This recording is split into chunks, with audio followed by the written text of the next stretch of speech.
Are you a young designer looking to level up in your career? Or are you someone who is passionate about design, looking to break into the industry? Whether it's interior design, graphics, product, furniture, or any of the other design disciplines, are you thinking, what does it take to excel and rise up to become a creative director in a top design agency? Well, I think your mindset will determine how successful you'll be. So in this video, I'm going to share with you 7 essential strategies to help you frame or reframe your mindset so that you can make it as a pro designer, and not only make it, thrive in 2025. Let's get into it.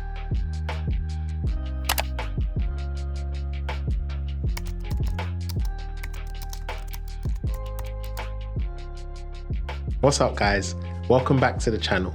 For those of you who are new here, I am Dean Connell. Thank you for stopping by. And today's topic is about mindset. The mindset you need to develop if you want to become a professional designer. Over the last 2 decades, I've worked as an interior designer. I've gone from being a junior with little to no experience, fresh out of university, all the way to being a senior creative director. Not only have I worked on some projects and creative concepts for clients and cool brands, I've been fortunate enough to deliver some high-profile, big-budget projects all over the world. And you can say through trial and error, and maybe some mistakes, I think these 7 mental models have helped me excel in my career. And so I want to share them with you today, so maybe they can help you level up in yours. Let's talk about it. So the first mindset shift we're going to talk about is you've got to be a good observer. Inspiration is all around us, it's everywhere. And it's our job as designers to tap into that inspiration, extract it, develop it, and then present it in a form which others can experience and enjoy it. Never forget, our ideas as professional designers is our primary currency that give us market value. So we need to seek and find inspiration by any means necessary. And to do that, we need to keep our ears and our eyes wide open, because you never know when that inspiration or that cool idea might come. Let me tell you a story and take you back to 2016 where this happened to me. I was working on a project for WeWork in Hong Kong. Now, we were in the staging phase of this project. Staging simply means when you set up all the furniture and ensure the space is operational, ready to be open to the public. We had about a week to go. We did have one more task to complete before we could go home, which was to put the finishing touches on 2 bespoke light fixtures that would hang over 2 of our meeting room tables. Before we could do that, we did have to wait for our contractor to finish installing the main light fixtures and making all the electrical connections. Whilst we were waiting, we decided to order some food, get some drinks, play some music, hang out in the lounge. It was a vibe. The 2 meeting rooms in question were side by side, rectangular in shape, and both facing the lounge. The long walls were made from glass and the short walls were solid. The light fixture design was made up of 6 mini light boxes and illuminated from all sides and suspended over the tables. Each of these boxes would hold one of the letters of the phrase "make it happen." So in one room you would have the word "make it," and in the other room you would have the word "happen." So when you're sitting in the lounge, it would read as one word, "make it happen." Our original plan was to have the phrase arranged from left to right on both sides of the boxes. We noticed while we were waiting in the lounge that we could tweak this design and create a cool optical illusion. So instead of arranging the letters from left to right on both sides of the boxes, we flipped it so that on the rear side, we would have the letters arranged from right to left. That meant you can read the phrase from left to right across the 2 rooms saying "make it happen," and also you could read the same phrase through the reflections, but only at night. Like this. The main point here is be open-minded, be observant. You never know when inspiration may come. Sure, we might have been a little bit tipsy at that time. Either way, we created an original and cool moment, and I have a story to tell. Let's move on. Okay, number 2, You've got to be able to define the problems and tell a compelling story. This one is one of my favorites because as professional designers, we are paid to solve particular problems and use our creativity as a tool. It's very important that you understand the key challenges that you may face on your project and you keep the client pain points at the center of all your work. Don't lose sight of this. I've seen so many times where designers make the whole process about them and what they like. It makes me think back to my second year at university, where I'm waiting outside the tutor's office to have a critique. There was a student in before me. She came out, her eyes were flooded with tears. And I said to her, "What happened?" I guess I was trying to prepare for my critique. He told her off because she said she liked the color red. And his response was, "I don't care if you like the color red. I want to know why the color red is appropriate for this project." It was very powerful, a simple lesson, a simple principle that stayed with me ever since. And this is where storytelling kicks in. Once you've defined the problem and you've made that at the heart of what you're trying to do, you then can wrap a story around it. And that is the way that you convince the client to go with your particular idea. Because let's face it, as designers, we tend to start with ideas that we want to execute. And then the design process is merely us post-rationalizing why we've made those choices. And that's where storytelling kicks in. Number 3, be accountable and take some calculated risks. Dare to try something new, guys.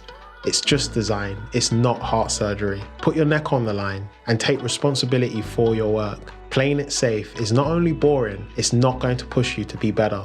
And to be better, you need to gain experience, especially in this competitive market. The experience you gain will not only push you and make you want to gain more experience, taking more risk, calculated that is, it will make you stand out from the crowd and to be the best professional designer you can be. I can think back to a time where I had to take a risk and pick a color to paint a series of columns and metal structure on a project.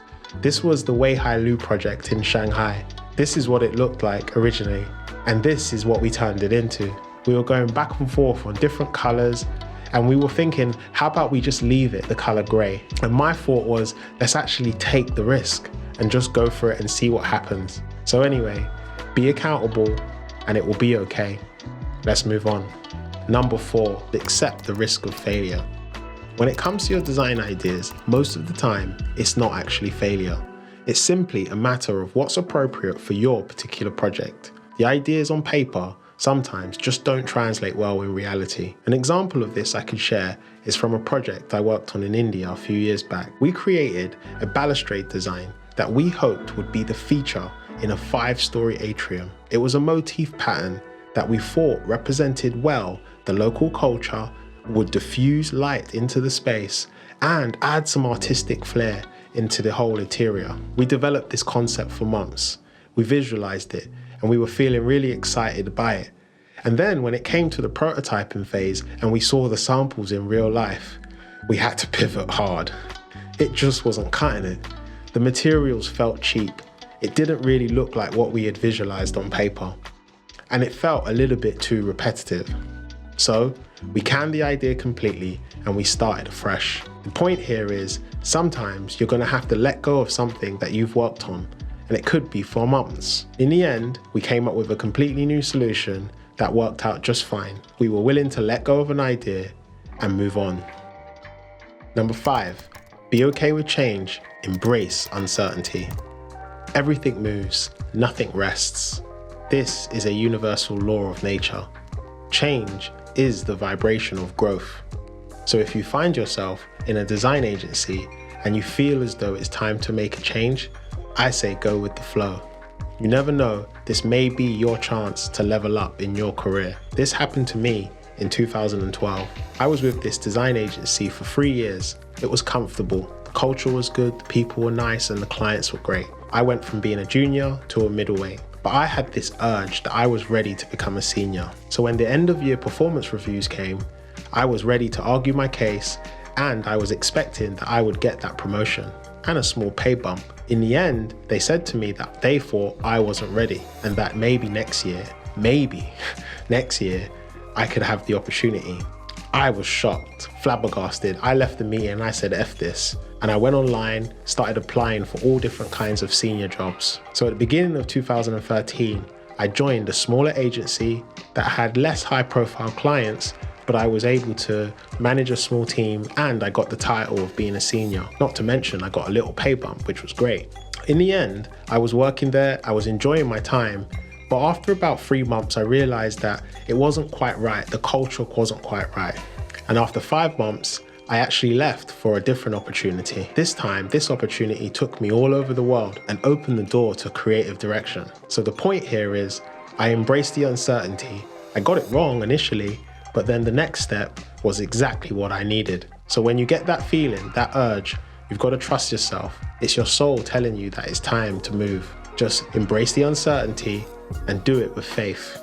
Number 6, be meticulous and show some rigor. This one's about your attitude. How do you want to show up as a designer? I found when you pay attention to details and you work on becoming really good at what you do, it will build trust with your colleagues, with your employers, and your clients. Be willing to go deep and focus on executing your ideas at the highest possible quality. Show commitment and a rigor to execute your vision. Just remember, as we discussed earlier, you may have to pivot and change ideas mid-flight. That's normal and it's okay. Just be adaptable because it might take time to realize the right idea. But trust me, when you do and you're able to go from the concept sketch all the way to completion, there's no better feeling as a designer. Just take a look at this tile work from Japan. It's the norm over there. It's meticulous. The tiles align perfectly and it's executed beautifully. A lesson for us all. Let's move on.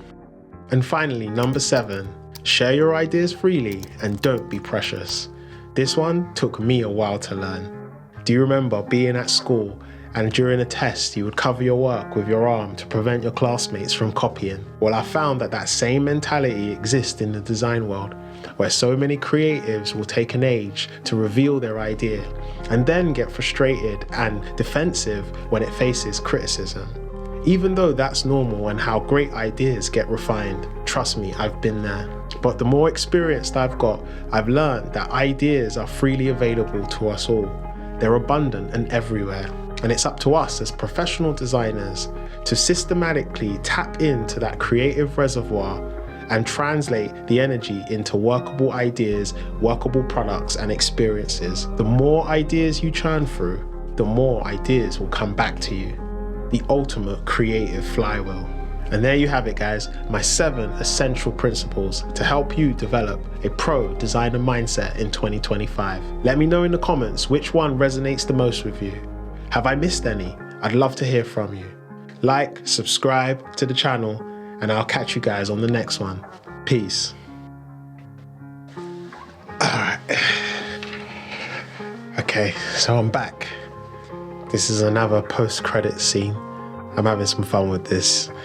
So a little update on, remember the light fixture from video 1? So for those of you who haven't seen my first video, go and check it out because I updated everyone that I need to fix that light fixture behind me. It's actually broken. And for those of you who've stuck around this long to even get to this post credits, I really appreciate you. But anyway, here's an update. So I've used the JB World. I'd Googled it and figured out how to use it and basically had to reconnect this piece together and it's pretty strong. And so now I'm going to connect this to the light fixture and hopefully in a few videos time, you will see the beautiful Mario Botta lamp Shogun style. Anyway, I'm gonna leave you. I've taken too long of your time on this video, so stick around, like, subscribe, and I'll catch you guys on the next one. Peace.